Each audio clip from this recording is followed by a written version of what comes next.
நாட்டு மக்களுக்கு நான் ஒன்னே ஒண்ணு கேட்டுக்கிறேன்.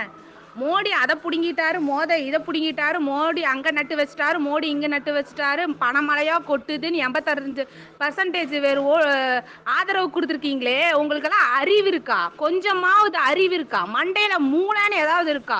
கொஞ்ச நாள் மல்லாந்து படுத்து விட்டத்தை பார்த்து யோசனை பண்ணி பாருங்க. யார் அந்த லைன்ல போய் நின்றுட்டு இருக்கான்னு.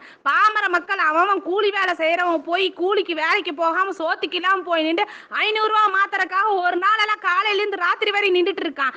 அறிவட்ட நாய்களா, எந்த லைன்லயாவது எந்த எம்பி நிக்கிறானா, எம்பியோட பிஏ நிக்கிறானா, இல்ல எம்பி பிஏவோட மகன் நிக்கிறாளா, இல்ல பிஏவோட சொந்தக்காரனாவது நிக்கிறானா, இல்ல எம்எல்ஏ நிக்கிறானா, கவுன்சிலர் நிக்கிறானா, கவுன்சிலரோட பொண்டாட்டியாவது நிக்கிறாளா? எந்த லைன்லயாவது? பாமர மக்கள் தானே நின்றுட்டு இருக்காங்க. அறிவு இருக்காடா நாய்களா? 82% ஓட்டு போட்டிருக்கீங்க கிற்காண்டி மக்களே. கருப்பு பணம் எவன்டா இருக்கு? இப்ப எத்தனை கோடி கருப்பு பணம்டா வெளியே எடுத்துட்டு அந்த கேன பரதேசி மோடி நாய். அறிவு இருக்காடா உங்களுக்கு எல்லாம்? ஏதாவது கொஞ்ச நாள் யோசிங்கடா. தட்டுல சோற போட்டு திங்கிறீங்களேடா, அந்த சோறு எப்படி வருதுன்னு யோசிக்க தெரியாத நாய்களடா நீங்க. குப்பை போடுறவங்களை நீங்க கேவலமா பார்க்க மாட்டீங்க, குப்பை எடுக்கிறவங்களை கேவலமா பாக்குற நாடுதாடா இது. இந்த நாடு இதை விட இனி நாசமா போறக்கு நாள் வந்துருச்சுடா பக்கத்துல.